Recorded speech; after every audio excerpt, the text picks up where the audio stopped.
Failure is a word we fear, a label we hope never to wear. But for me, it became an unwelcome companion. I failed. Not just once, but again and again, pouring everything I had into my dreams, only to watch them fall apart. Each setback chipped away at my confidence, leaving me questioning if I was simply wasting my time, if maybe the doubters were right. People whispered behind my back, shaking their heads, certain I was foolish for believing in something they couldn't see.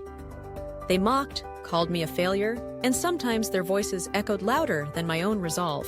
There was a moment when I started to believe them. It's easy to surrender to the silence that follows disappointment, to let your own doubts drown you.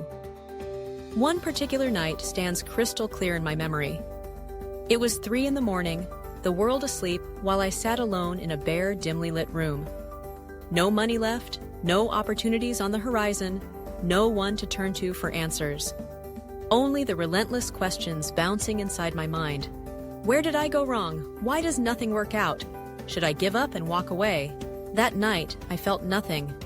Not anger that the world had been unfair. Not sadness for my lost ambitions. Just a hollow emptiness. At first, I thought that emptiness meant defeat. But looking back, it was something else altogether. Sometimes when the world goes quiet and everything you've relied on shatters, that silence isn't failure. It's a chance to rebuild, to start over stronger. It's not the end. It's a pause before becoming someone new. Failure has a way of showing you who you really are, not just who you wish to be. It strips away illusions, forcing you to confront your weaknesses and discover hidden strengths.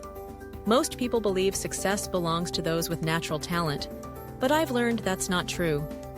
Success belongs to those who earn their scars, who keep going, even when every part of them wants to give up. It belongs to people who rise when their legs are weak, to those who face a crowd of skeptics without applause, and to those who trade comfort for relentless growth. I didn't become strong in spite of my failures. I am strong because of them. Quitting might have been the easier path. It would have put an end to the pain. But quitting means accepting a version of myself that gave up, that let the world dictate my worth. I couldn't do that. I decided to keep going, sometimes crawling, sometimes limping, but always moving forward. Every attempt was a lesson, every disappointment, a stepping stone. Even when wounds were fresh and hurt was raw, I refused to let pain write my story. Pain, I realized, is temporary. Regret, on the other hand, lingers forever. Letting go would have haunted me far more than any scar I earned by pushing through. Failing means you tried, and that courage is no small thing. If you've stumbled, that means you were bold enough to leap, so leap again. Try smarter with lessons learned and a fiercer heart. Remove the dust of old defeats, and remember, perfection isn't what the world needs. The world needs your passion, real, raw, and relentless.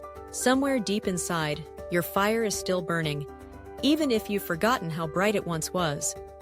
This moment, it isn't your ending, it's your beginning.